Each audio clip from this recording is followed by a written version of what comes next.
Magandang araw po sa ating lahat. Ako nga po pala ulit si John D. Bilardo. Now, ang topic po natin today is about po sa incomprehensible. So, ano po ba incomprehensible? Yung Diyos po natin, incomprehensible.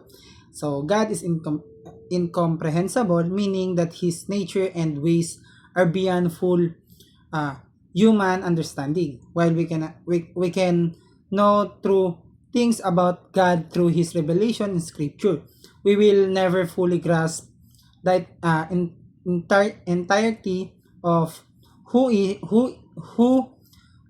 is. God, wisdom, power, and love transcend our limited understanding. This truth should be not leads us to disappear, but awe and worship.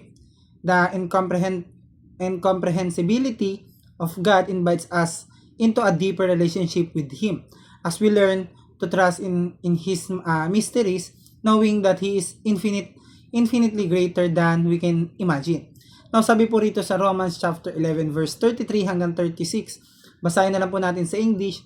Oh, the depth of the riches of the wisdom and knowledge of God, how unsearchable His judgment, and His paths beyond tracing out.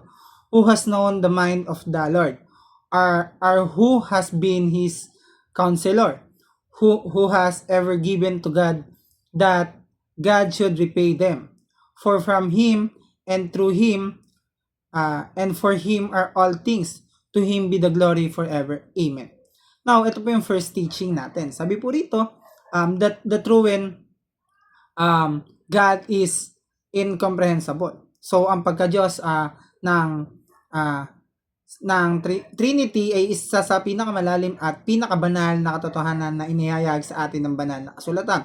Isa lamang ang Diyos Diyos, ngunit siya ang umiiral bilang tatlong persona, ang Ama at ang Anak at ang Banal na Espiritu. Sa kabanal ng ating pag-aaral, katilunahan at pagsisiyasat, hindi natin siya kayang unawain ng buo sapagkat kanyang ang kalikasan ay walang hanggan, samantalang tayo ay may hangganan.